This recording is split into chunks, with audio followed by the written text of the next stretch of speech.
¿Cómo está? Buenas noches. Tiene un trabajo, yo diría, enormemente difícil. Yo no sé si se lo envidiaría a alguien. ¿Por qué difícil? Porque tiene que hablar en nombre de. Me acaba de aclarar que el nombre preciso, porque eso dice el decreto, es portavoz. Lleva la voz a quien, a usted y a nosotros. ¿De quién? De la Iglesia Católica. Ni más ni menos. Sí, de la Iglesia Católica.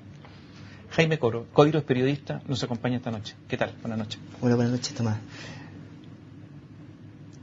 Primera vez que la Iglesia Católica tiene portavoz. En Chile, en la conferencia episcopal, ha habido un vocero en los últimos años. Pero civil en el laico. Laico. Entiendo que primera vez. Pero bueno, la misma Santa Sede ha tenido un portavoz durante mucho tiempo, el doctor Joaquín Navarro. No, esto es del año 2011.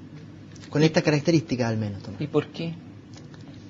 Porque los obispos pensaron que era importante en el momento que está viviendo la Iglesia facilitar de alguna manera la comunicación pública, no solo de las noticias, sino también de la vida cotidiana de la Iglesia y de dar respuesta a los requerimientos de los medios de hoy, que no son sin duda los requerimientos y los formatos de los medios de ayer. ¿Y que un sacerdote no estaba en condiciones de hacerlo? ¿Que tenía que ser un laico? Por supuesto, yo creo que ahí primó el criterio de elegir un comunicador. O sea, profesionalizar el asunto. Sí, pero el portavoz de la conferencia episcopal, como el portavoz de una diócesis o el portavoz de la Santa Sede o de una congregación religiosa, a la hora de los cubos termina siendo el portavoz del Evangelio. Es el mensaje del Evangelio traducido en... De los seres humanos. Jaime, ¿cómo lo hace? Perdone, pero ¿cómo lo hace para mantener callado a un obispo, a un arzobispo, a un cardenal, porque a veces dicen cosas que yo estoy seguro? Esto es como los asesores de Piñera que dicen, habló el presidente de nuevo. Usted dice, habló de nuevo. No, ¿Cómo lo hace? El portavoz, todo lo contrario. Más que callar, el portavoz tiene que hablar. Y tiene que estar disponible y tiene que... Pero tiene que explicar cosas que no desearía explicar. ¿Cómo lo hace? Bueno, llama por teléfono al obispo, arzobispo, no sé quién, y dice, no hable más, no modérese, quédese callado por unos días. No, todo lo contrario. La idea es precisamente, y es la voluntad de ellos, no es la voluntad nuestra, ¿no?, de que este mensaje esté disponible y esté disponible en el tiempo, en los lenguajes y en las condiciones que el mundo de hoy requiere, sobre todo en las situaciones más conflictivas y críticas como las que vivimos por estos días. Críticas. En el más amplio concepto de crisis, con las lecciones positivas que debiera terminar. La crisis la hemos reflexionado en la Iglesia con la figura de la luz, ¿no? La crisis es la antesala de la resurrección. No es una cuestión absolutamente autocomplaciente de que qué lindo que estemos en crisis, pero sin duda es una oportunidad de crecer, de aprender y de convertirnos, ¿no? La carta pastoral reciente de los obispos menciona con todas sus letras dos palabras que son claves para entender esto: perdón y conversión.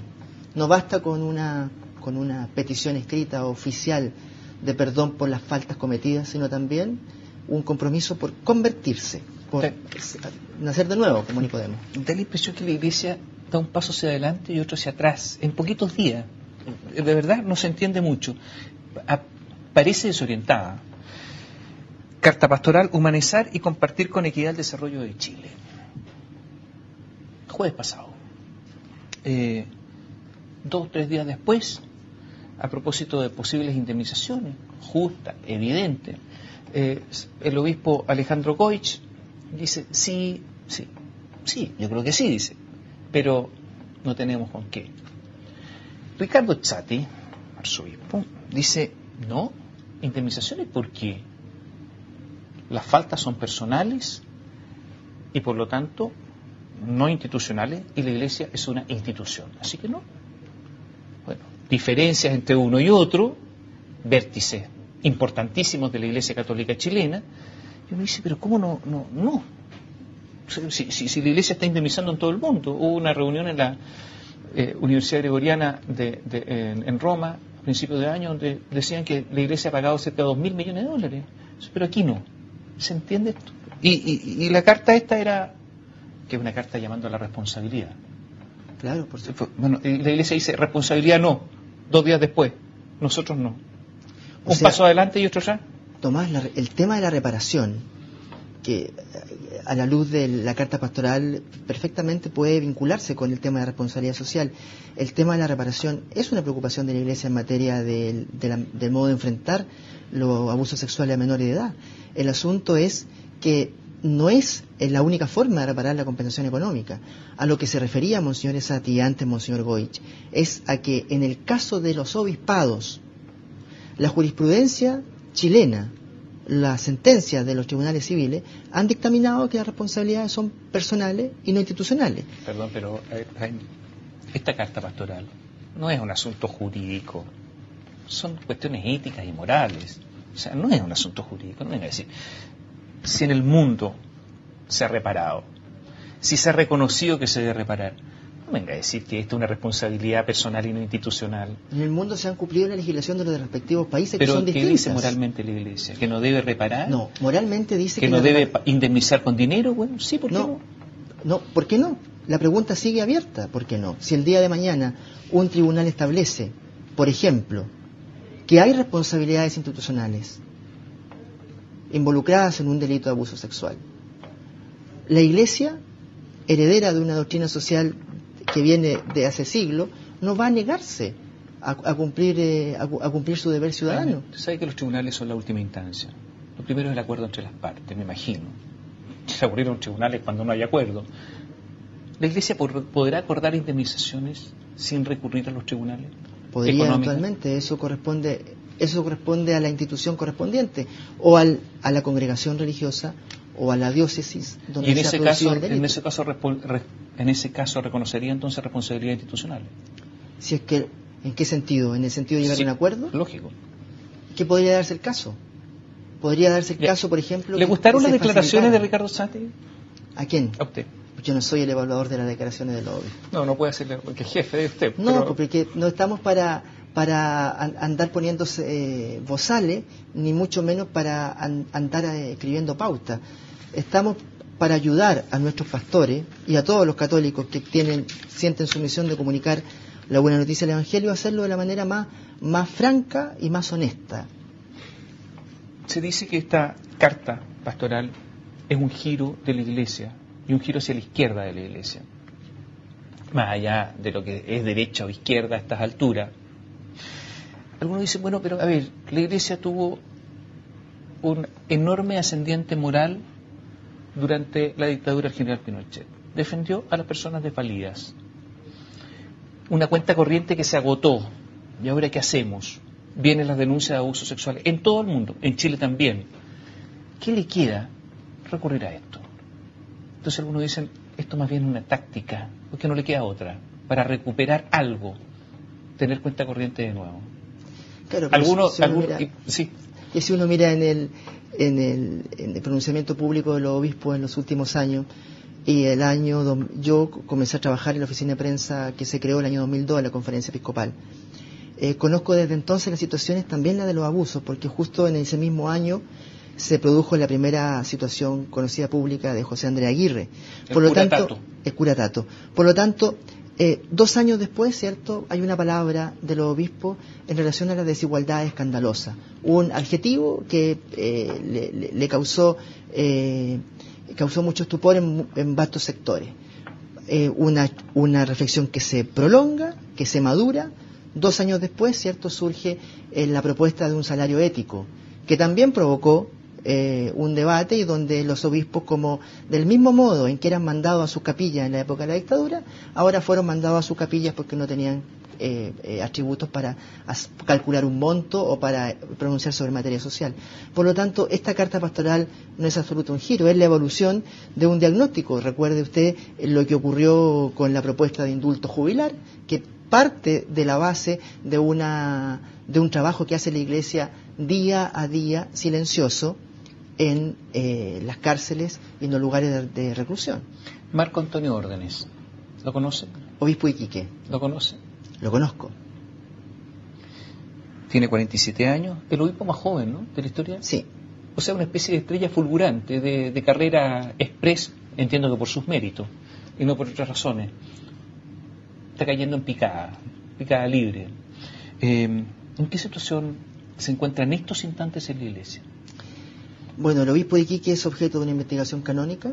Está esa investigación canónica que, como todo obispo, corresponde que le instruya a la nunciatura. La Santa Sede la lleva. La etapa indagatoria ha concluido, los antecedentes están en manos de la Santa Sede y él está a la espera de que se comunique el resultado de esa primera etapa indagatoria con todas las posibilidades que podrían abrirse.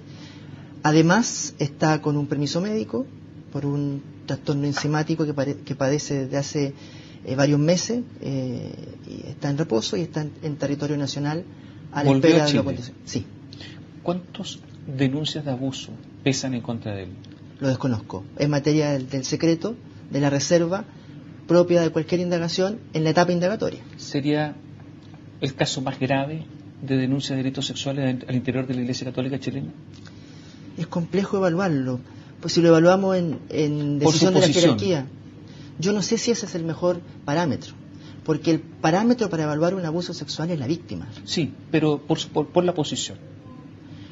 En ese sentido podríamos decir que es la persona de más alto cargo que es indagada por esta materia. La indagación no ha concluido, por lo tanto él es presumido inocente hasta que no se demuestre lo contrario, y las personas que han hecho la denuncia tampoco pueden ser presumidas de mentirosas. Dejamos una pregunta pendiente, vamos a la pausa. ¿Para cuándo se espera una decisión final respecto a Cristian Prez? Volvemos en un instante.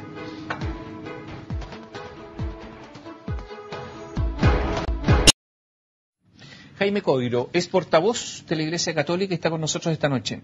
A ver, Cristian Prez, ¿en qué situación está? Este es el ejemplo clásico, ¿no?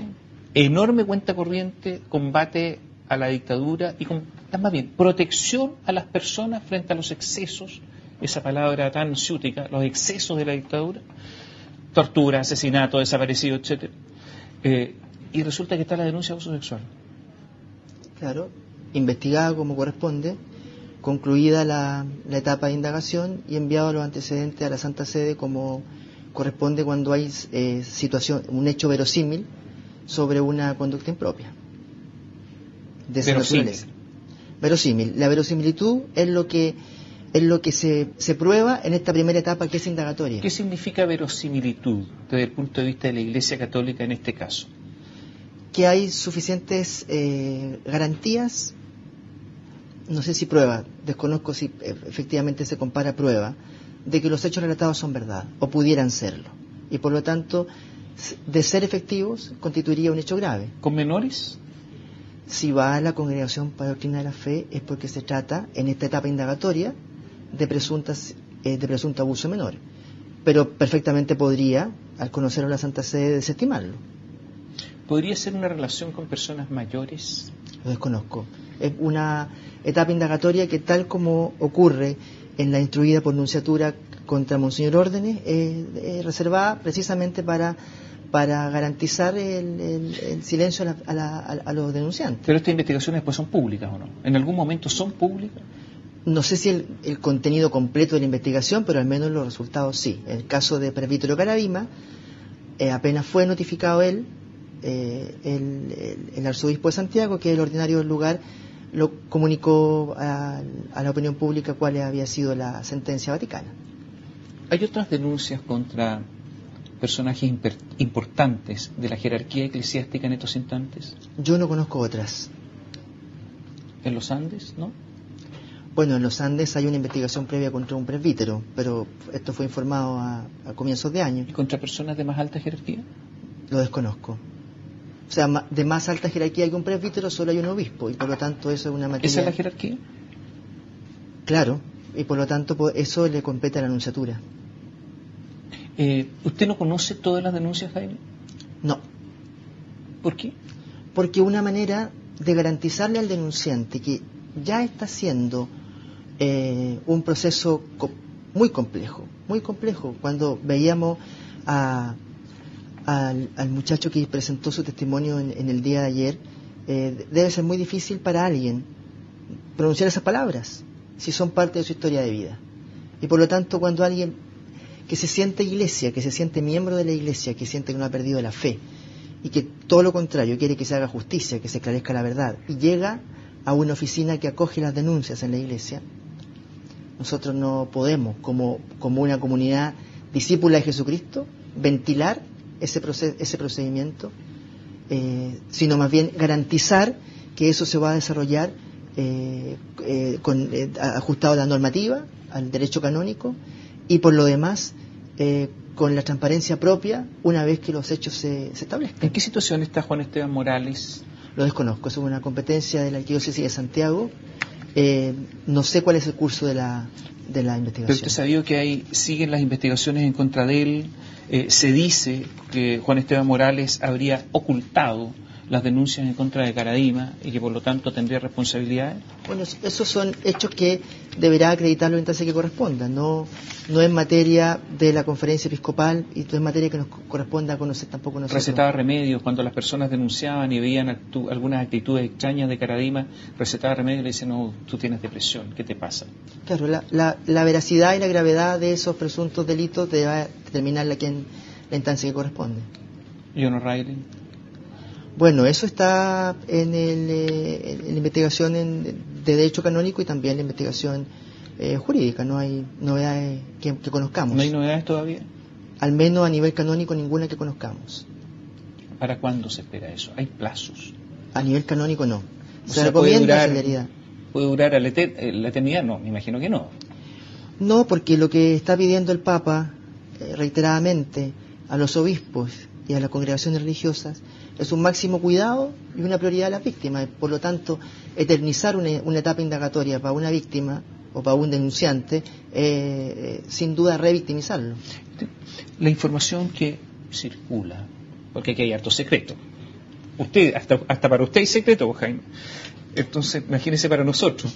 Entonces, estamos llenos de secretos, pero la información que circula, lo digo así, es que vienen nuevas denuncias, y denuncias graves, que hay más investigaciones de casos graves. ¿Cómo se recupera la Iglesia con todo esto? Un obispo, o esto, ¿cómo se recupera?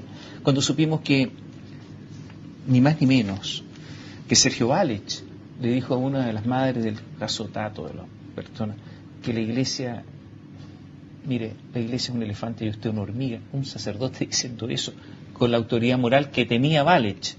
Dice, pero ¿en quién se afirman aquí? Claro, ¿Cómo se afirman? Los obispos nos lo han dicho bastante claro y repetidas veces en su carta. Es que a lo mejor esos obispos también va a haber denuncias contra ellos. ¿En quién se cree? Es que la vuelta a la credibilidad la respuesta es una sola, y también para los obispos, y lo dicen claramente. Aquí tenemos que volver los ojos a Jesucristo.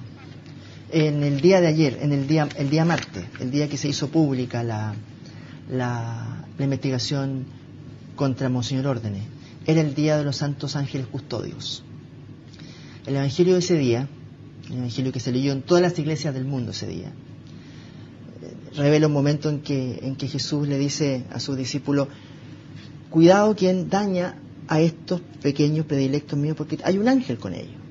Por lo tanto, volver a Jesucristo significa decir, en primer lugar, nos equivocamos, dijimos cosas que no debimos haber hecho, cuando no teníamos, como toda la sociedad, conocimiento de lo que era el abuso sexual de menores. Estoy hablando de 30, 40, 25 años.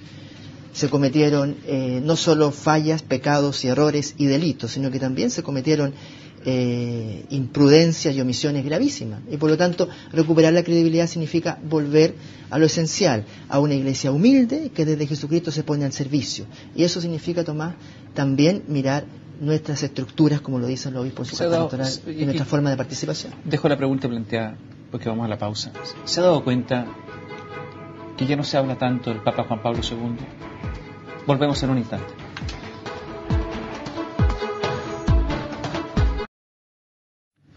Jaime Codino nos acompaña esta noche y estamos con poco tiempo ya, y quedó la pregunta o reflexión pendiente. Ya no se habla tanto del Papa Juan Pablo II. Bueno, hace pocos días una serie televisiva que está muy arraigada al menos en la conciencia de quienes vivimos la década del 80, nos recordó la visita a nuestro país, particularmente en lo que tiene que ver con su relación con Chile, su mediación con Argentina, su visita a Chile, y particularmente aquellas palabras que siguen pendientes, como los pobres no pueden esperar. Yo creo que siguen arraigadas en el cariño de la gente, en la gratitud que le tiene. Leo lo siguiente.